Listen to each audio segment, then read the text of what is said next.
Hello, DLL. As a business, why wouldn't Steam create Steam Plus gaming service? Is it just small potatoes compared to their 30% or too complicated for such a large platform? I hope they never do. I think the licensing is extremely complicated. If it was only for Valve games, yeah, it would be no problem for them to just have a Valve subscription to their games. In fact, I don't know. I suspect that hardware as a subscription is going to become even more prevalent. I mean, there's that TV that's free as long as you look at ads or whatever. Like, I mean, in a way, financing is just hardware as a subscription. It's not like they can't repo it if you fail to pay for it. It's just it's a rent to own. Whereas at some point, I could totally see a Steam Deck is $10 a month. It's not $400. It's $10 a month, and they just assume that over it'll be more expensive than that, or whatever it is. But I think you kind of get my point, right? Like the point is that as long as it's first party, nothing would prevent Valve from doing things however it is that they want to do it. But when it comes to third party games, I mean, they can't even manage to get guys like EA to not require you to also install Origin on your stupid computer, let alone agreeing to participate in this Game Pass competitor or whatever it is. I think I would actually be kind of into it, to be honest with you. Yeah, I mean, what if it just? I'd like to see Valve innovate. I'd like to see them. How is that innovation? Whoa. Well, it's not innovation if they just do what everyone else is doing. So that's why I was going to suggest a way that maybe they could innovate. All right. So here's something that would be kind of cool. Like if I could buy a Steam Pass subscription and it entitles me to, X amount of dollar value of games in my library at any given time, but I could return games and take them out, kind of like a library system or something like that. I don't know. That's completely off the top of my head. But I could see something like that being an innovation, yes, because you could go back and reborrow a game at your discretion if it's still there. So you're kind of creating. I would expect Valve to innovate that too. So I could curate my own library potentially. That'd be kind of neat. If I wanted to keep something, instead of it just being like Netflix, where that show just like disappears and you can't watch it anymore, I could decide. You know what? Yeah, I want to keep my old, Steam Plus library. I don't want any of the new stuff, and I can just like keep it forever, keep it in perpetuity. Or I could be like, oh yeah, you know what? No, I want to try something new, and I just like return one of my games. Like, oh yeah, okay, like I and my family share group can't play this game anymore. But once you return that game, what if it's been removed off of Steam? Well, you wouldn't be able to get it again. That's what I was saying. Maybe there was a miscommunication. That's what I meant. Oh, okay, sure. I just mean, I could see there being room to innovate in that space. And if there was anyone who was going to do it in a not anti-consumer way, maybe it would be Valve. I hope they don't do it, because I don't think there is one. And maybe that's the not anti-consumer innovation we need, is Valve just not doing it. But I would be total, like, if inside of Valve they were like, hey, let's like try to thought experiment this thing and figure out if there is a way. That's totally cool with that. Sometimes you gotta, peer into darkness. I don't think there is a way. If they prove me wrong, great. But I don't think there's a way. Because of all the things that I've talked about on Rant Show before, of like, if you end up going subscription services, there's literally actors and directors and stuff talking about this publicly right now.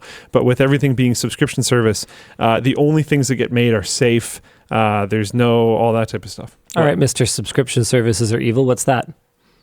I didn't say subscription services were evil. Oh, okay. Nice little hot dog hamburger you got going on. What if they did this? Did what? What if everything that you got through your subscription service, you had like... You can download these videos. Can you let me finish? Okay. It's a terrible comparison. Just clean your beard after. Is dog. Your comparison is dog water. I got some paper towels over here. So my point is, what if it worked like that? What if whenever something is in your library, you could...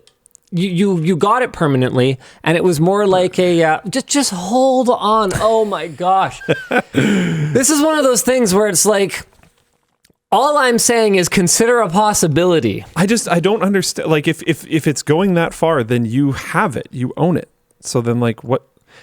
how is Valve going to get any developers? All they to agree asked to this? was, what about Steam Plus? They didn't say it had to be exactly the way it is now. So I'm saying... No, I get that. I just don't think what you're talking about is even possible. Well, hold on. Can I finish talking about it? Sure. So what if it was like Floatplane, where through the subscription, you are getting new content? So it's almost more like what are they called? Those mail subscriptions, something boxes. Yeah, I know what you're talking about. Help me, chat. Something boxes. It's not. Not crates? loot boxes. Is it Not crates? loot crates. No, it's a thing. Loot Crate was a brand.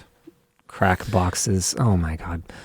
Subscription boxes. Sure, subscription boxes. I thought there was a mystery different name boxes. for it, I don't know. I thought there was another name. The point is, but like subscription boxes. So developers would sign up. So you get new things. Valve curates the new games that you're going to try with their subscription service. You own the games afterward. You can go back and you can reopen that crate anytime you feel like it, just like on Floatplane. You can, when you are subscribed, you can download any video. We have no cap. You can download the entire back catalog of anything you want, exclusives, different channels. All the infrastructure people listening right now are going like, "Oh goodness!" And yeah, it sucks on our end, but you can do that. Yep. And then the only difference once you cancel your subscription is you just don't get the new ones. You don't get the new content, and you can't come download it again. I mean, that's something that I could see being a not evil, innovation that Valve could implement. And they could even have gambling mechanics. Some of them, so maybe you get 2 games. Out of there's 8, and you'll get one will be a random one, but you can pick one of them or something like that. Like, I'm just saying, let's be open-minded. I just think that's a completely different thing now. You've gone so far away that it's just Humble Bundle's subscription version, which is like fine. Hold on. What was the question though? Something. Steam Plus gaming service. I mean, yeah, the original question's open enough that this is legit. I'm not saying that. Sure. Yeah. Sure. I just mean, I think there's ways to do subscription gaming and have it not be totally toxic. I think that is not totally toxic. I just also think that sort of doesn't matter. Like, I don't think that would actually catch on. Good. There might be ways to do it. Maybe. I think a lot of them will have the same problems as standard subscription stuff. Like I said though, like if Valve wanted to sit in a room and try to figure this out, and they did find out a way, then that's great. I struggle to see how it can be really possible, because in this version, like, yeah, maybe they do. Maybe it is very similar to what you're saying. Maybe it's a monthly thing that you get. Just like with those old subscription boxes that were popular for a while. Maybe it's a monthly thing. You log into Steam on the 1st, and you have a new thing that you click on, and it's like, hey, you have these new games. Maybe they're even partially curated because they know some of your interests based on games you've played and stuff. So maybe they'll go like, oh, we noticed last month you played a bunch of games that are like this. We thought you might want to try these things. You played Slay the Spire. Maybe you'll enjoy Across the Obelisk. Something like that. We included that in the thing. That could be kind of cool. I don't think that would take off as much as an all access pass. Yeah, apparently PSN Plus does something kind of like this as well. So anyway, but I do think, to your question though, it would be pretty small potatoes for Valve compared to the kind of money that they print on an annual basis, just taking 30% of every game that sells on Steam. So, and not just game sales, right? So it's a cool idea, but I doubt that it has any kind of serious momentum over there, at least for the time being. I think you're also going to run into a problem where it's going to be a lot of the same games, a lot of the same developers, and probably older games, unless Valve starts pumping tons of money into the creation of them, at which point they might want some amount of creative controller input, and then we start running into the same problem with gaming subscription services, where the company that runs the subscription service ends up pushing in for creative control because they want things that are going to guaranteed win, which is like a huge problem.